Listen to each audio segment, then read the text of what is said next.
So this video is going to look at commercialisation with a focus on the role of sponsorship and the media in sport. So on the specification, there's certain things you've got to know and can be tested on. They're what commercialisation is, the types of sponsorship and media in sport, and also the positive and negative impacts of sponsorship and the media. So we're going to start off with a few key definitions of what commercialisation is and the key terms that you need to know within this. Commercialisation itself is a process of introducing new products into commerce, an activity of buying and selling, especially on a large scale. So commercialisation in sport is bringing products, advertising into sport. Okay, it's this idea of buying and selling becoming a part of sport itself. The media, when we're using that term, we're referring to the main way that people communicate, so television, radio, newspapers, the internet as a whole. Sponsorship is where a company pays money or provides goods to a team or an individual in return for them advertising their product. And we're also going to look at something called the Golden Triangle. And the Golden Triangle is this financial relationship between sport, sponsorship, and the media. So we're going to look at all of these key terms during this video. Now we're going to start with the Golden Triangle. Now at the top you can see that we have sports spectators, so the viewers. We've also got business sponsors, so sponsorship down there, and the media as well. So if we have a look, we've got sports spectators at the very top here. Okay, sports spectators, they're the ones who buy merchandise from the media. Okay, they're going to buy the goods that they see on TV. However, the media rely on the subscription from the sports spectators. They rely on their Sky subscriptions or their TV licensing or their Now TV subscription. So you've got the relationship between sport and the media. It's a two-way. The spectators subscribe and then they buy the products. You've also got a relationship there between sports spectators and the business sponsors. So they're going to buy any sponsor's product if they're marketed well. And also the sponsors rely on the fans buying the product. So there's that little relationship there. And there's also a relationship between the business sponsors and the media. Okay, the media want to attract sponsors, okay, because that gets them more money. And the sponsors need the media in order to actually promote their product. So you've got all these relationships going on between these different sectors. Now we're going to look at it in a little bit more detail here. So with the media, you've got radio, newspapers, magazines, the internet, and the biggest one being through TV. And sports are always watched by these spectators, okay? Whether it's at live or whether it's at home on their TV, they're watching the sport. And sponsorship is a form of advertising that increases the sale. You'll see it around the side of sports pitches where you've got all the advertising going on from the sponsors. And sports are sold to businesses as a way of advertising their product. So the media will go to sponsors and say, we have this football game, would you like to put your sponsorship on the advertising boards? And then they'd put it there, people would see it and end up buying the product hopefully. The business sponsors sport for advertising space and publicity. So the business sponsors are there, they give money to the media, give money to sports teams to promote their products. And sport is eventually shown through the media. So we get to see all the sport, all the advertising through the TV. So you can see these interactions going on between this golden triangle. So the Golden Triangle can have a real impact on sport itself. So if a sport's going to be commercialised, then it needs to be successful. And this changes people's attitudes within the sport. People want to win. They want to be more successful. They want to get more sponsorship and more money. And performers can be forced by teams to promote or sell a sponsor's product. And sport becomes more professionally managed. It sort of becomes a bit like a business. So teams and sports are run just like a business would be run to help make money, because the more money they can make, the more sponsors want to get involved, and the more money gets generated that way. But sponsors are only interested if sport gets good media coverage. Okay, so if sport doesn't have good media coverage or doesn't get a lot of TV hours, then sponsors aren't going to invest in that sport. Football's always going to have a lot of TV time, so football will always have money pumped in from sponsors over and over again because a lot of people watch it. Now, within sponsorship itself, there are three main types that exist in sport.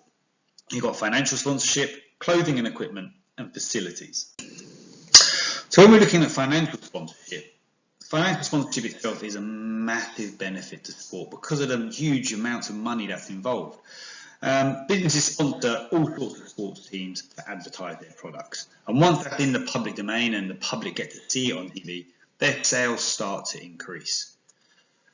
Businesses also sponsor teams and individuals to associate their product with. So some of the biggest sponsorship deals in sport, if you look at LeBron James, he signed a lifetime contract with Nike, which is rumoured to be roughly worth $1 billion. Ronaldo, he has sponsored with Tag, watches, School Brothers suits, Monster headphones, Nike, and again he signed a lifetime contract with Nike, rumoured to be roughly of similar value to LeBron James. Neymar's contract with Nike. The last sponsored contract, he's getting £8 million every single year just to be sponsored and associated with that brand. All these brandings and sponsors see it as, if you're associated with a quality team, then you're seen as a quality product. On the other hand, some local businesses also support their local teams. And this isn't always for profit. They might be doing it as a philanthropist. They're doing it out of the goodness. They want to see their local team progress well. They're giving them the money simply to help that team get better. So it's not always about increasing your brand. And also, one of the reasons that a lot of sponsors get involved in sport is it can be tax deductible. So when they put over their end of year profits, they can take away any of the money that they've sponsored a team. Is tax deductible. They don't pay tax on any of that money, even though it's going to benefit their company overall. So one of the big reasons they do it is because it can be tax deductible. So like I said before, financial support isn't the only way that sponsorship occurs in sport. You've also got sponsorship of equipment and facilities. So certain athletes might be given equipment, cars, clothing, footwear as part of a sponsorship deal. And also, they might also sponsor a stand or a stadium. If you look at Arsenal in the Emirates Stadium, all that stadium was paid for by sponsorship from the Emirates. And you've also got negatives to sponsoring a sport. So it's not always a good thing for a brand to be associated with certain sports. Sometimes the sponsor's name is only good if the sport's seen in a positive light. If a team starts performing badly and they're sponsored by someone, then that can be linked to the brand as well. And also, you've got negative aspects of sport: violence, drugs, bribery. And if a sponsor's linked to that, then it can have a negative impact on their sales of their product. So although it's a really good thing for a lot of brands, there are negative elements potentially associated with sponsoring sport. Now, we're going to go and look at the role of sports and the media. So, sport is relatively a cheap form of entertainment for the media to show. So, showing one football match probably costs less than showing an episode of Coronation Street. You haven't got all the actors' fees, you haven't got the set fees, you're just paying for the sport itself. And if the programming has a lot of excitement and a lot of action going on, there's very few times in sport where there's not much happening. But sport must be attractive to the media. Some sports have changed to become more attractive to spectators. So if you look at sports like 100 metres, it's really built up as this big, massive event. And one of the highlights of the Olympic Games is that 100-metre sprint. It's only 10, 11 seconds long, but it has a maximum burst of entertainment in there. Or a football goal. You've got this big period of match, and the goal provides so much excitement. And also you've got sports that have been created simply to become more attractive to TV audiences, like 2020 cricket. Test cricket, a lot of people see it as a bit boring, don't want to watch it because it's so long, but 2020 cricket, it's short, it's fast, players get into the rhythm very, very quickly. So you don't need to write this down, but on your specification, and these are the things you can be tested on, it says you need to know the different types of media. So how television, radio, newspapers, the internet and social media are all linked to sport at the minute. So we're going to quickly run through all of these. So sport and the TV. Television has a massive impact on sport. It's changed kickoff times, starting times, simply to get larger TV audiences. And television is the best form of media for sport. Okay, it transmits live images, live action straight away to the viewers. And sport is one of those things which you can leave, then come back to a match, and you don't lose a track of a plot. Okay, you might have missed a bit of the game, but the plot doesn't change. It's two teams competing. And coverage has benefited from a range of different technological advantages. So if you look at the role of action replays, player cams in sport, television has really benefited from these technological advances. You've also got satellite and cable TV competing with BBC and ITV for viewers, so it's helping reduce the costs now of watching sport. And it's very easy to televise. Once you've got the camera set up, the cameras are able to keep up with play, the pitch isn't too large in most sports, so you can capture most aspects of all areas of a game at once. Sport's also shown on the radio. So the radio can be live, it can provide you with commentary and information in detail. It can also provide you in-depth discussions and information after the event. So radio is a great way of using the media to help promote sport. The internet is also useful.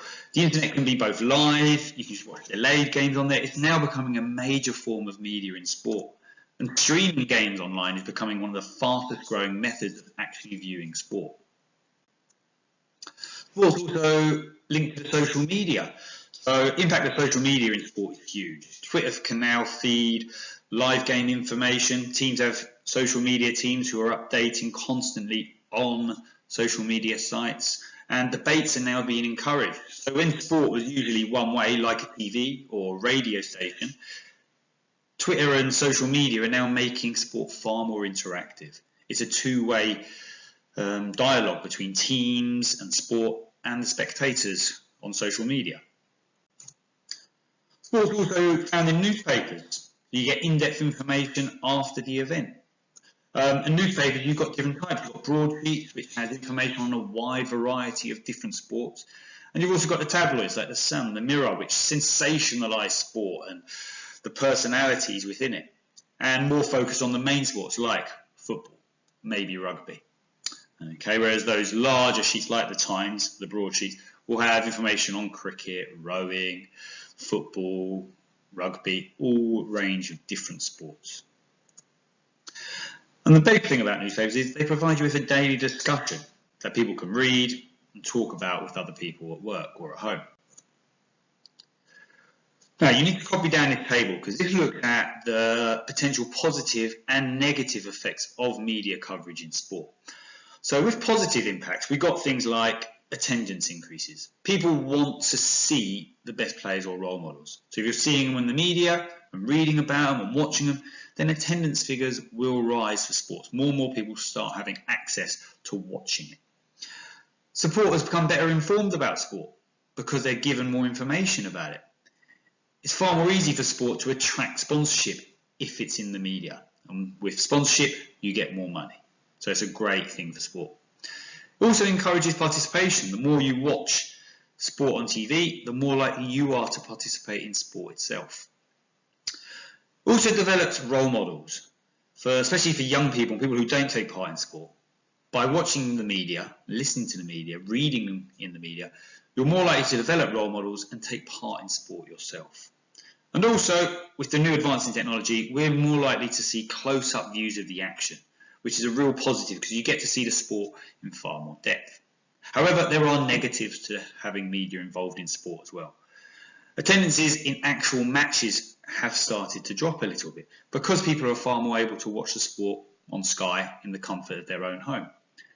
And there's only a few actual sports shown on TV. Rugby shown, football, cricket. Minor sports really don't get shown too much. Also, another negative is sports personalities lose their privacy. They become part of the public domain and they don't have much of a private life. Everything they do is in the newspapers, on TV. And events start to get sensationalized to promote the media rather than the sport. The big opening ceremonies in World Cups, focusing on the build-up and the country and all the media elements rather than focusing on the sport itself. There's also changes to the playing season. So you've got Summer Rugby League. The whole season got changed simply to fit around football being for the rest of the season. There was a gap in the market, so they moved it to playing rugby in the summer so that there was more people who could watch it. There's also changing to event times. You've got Monday night football and Friday night football now on Sky, simply to get larger audiences watching TV and sport. But also you've got changes to the rules. So there's a new scoring system in badminton. It used to be up to 21, then it got moved to 11, simply to keep people more engaged when they're watching it. It's a faster game, people are more likely to stay engaged and view the sport. So there are a lot of positives and a lot of negatives for the reasons the media are involved in sport. Right, you don't need to copy this part down, but you also need to know the positive and negative impacts of sponsorship in the media on the different people within sport. So you've got to know how it affects performers, how it affects the sport, how it affects officials, the audience, and also the sponsors. So we're going to go through all 5 of these and look at how they positively and negatively affect each of these groups. So firstly, we're going to look how commercialisation has affected the performer. And we're going to have a look at the positives as indicated by the tick in the bottom. Sponsorship can bring about additional income for the performer. If you've got more money, you should have improved performances because you've got more time to train, you've got better facilities, better equipment, and your skills and your fitness levels should develop as a result of that. Also, performers being given free equipment, clothing, footwear, and if they're being paid to wear this clothing and footwear, it should help bring in more money and therefore help develop their fitness out a little bit further. And also, because they've got all this extra money, they should have less stress. There's less financial worry, and therefore they should be able to focus more on their sport and their fitness. However, there are also negatives for the performer. They're going to be contracted to various different commitments. They're going to have different meetings, corporate events. They're going to have to talk to the media. They do lose a lot of their free time and their privacy. And elite performers, they do have a very high income. And linked to high income is this media intrusion in their lives. They're on the papers, they're in the newspapers, they're online, social media. They don't really have much privacy at all. So it does restrict their lifestyle. And a sponsor's products could be potentially in contrast to the performer's values. They might be made to promote something that's unhealthy or something they don't agree with, but they don't really get a choice because they're tied in by a contract. Also, if performers are having poor results, then there is the potential that the sponsorship will be removed from them. So if performances drop, sponsorship may well drop as well. So now we're going to have a look at the effect of commercialisation on sport. So sponsorship has resulted in a lot of increased income for sports and teams, and there's been a less reliance on spectator income, so ticket sales for every match day. And sponsorship has also resulted in new competitions and more media interest within sport. But sponsorship does rely on the media. The media wants the best sports to advertise. Okay, the media will show the best sports and ignore minor sports. So although it's having a really good impact on sports like football, lesser sports are definitely getting impacted. Sports like squash, like badminton are definitely getting ignored and not getting as much money as they should be. If you look at Premier League broadcasting rights from 2016 to 19, it averages £10 million for each live game, which is the same amount of money for the yearly sponsorship for UK athletics. So every single game is being sponsored about £10 million in football, which is the same for the whole of UK athletics and all the different events within it. So some sports get ignored, some sports definitely benefit more. Regarding the negatives of it, sponsors want more control over what is shown on TV.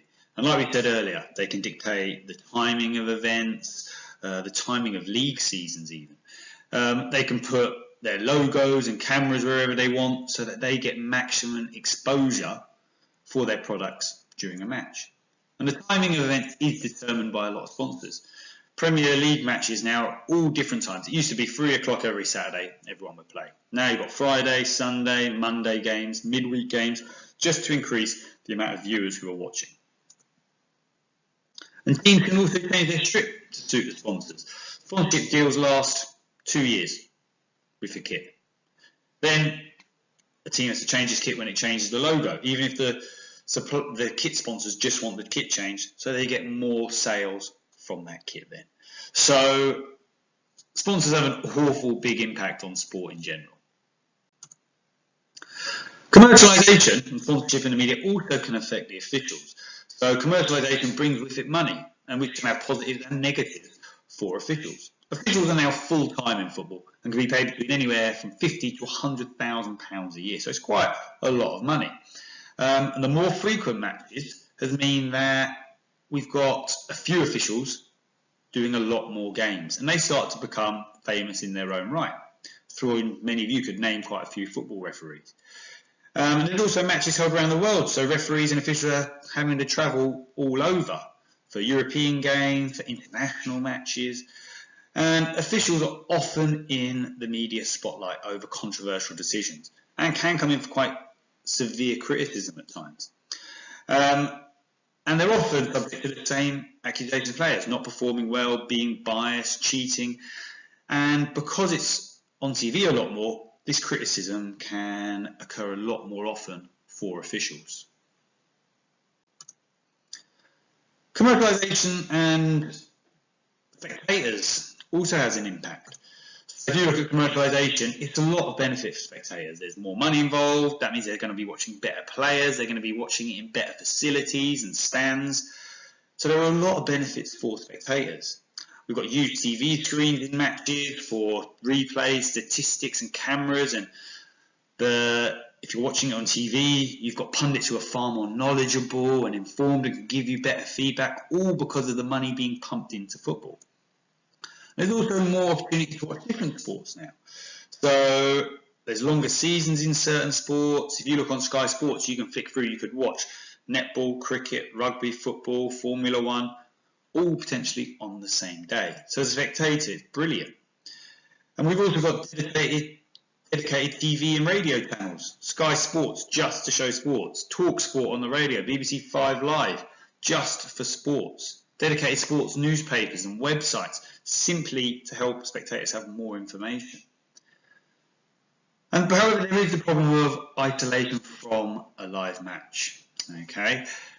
However, the media have tried to combat the problem of not being at a game by using crowd noises, specialist camera positions so you can be closer to the action, the red button on Sky, which can give you different types of feedback and information from experts. So they are trying to deal with every single problem that exists for a TV watcher. Sponsors also have positive and negatives from commercial activities. So commercialisation provides sponsors with publicity for their product. We know that. You sponsor something, people get to watch it. You've got a larger audience, so you want to associate your product with successful teams. So more successful teams get bigger viewing figures, and you get your product advertised to far more people. And the status of that product is often linked to success, like we said before. If you've got a quality team and your product's linked with it, then you are seen as a quality product. However, there are negatives also. Okay, anything that's harmful to the sport, such as the team or the individual, also affects the sponsors. So if there's crowd trouble, if there's poor results or drug taking, then it can affect the reputation of the sponsor as well.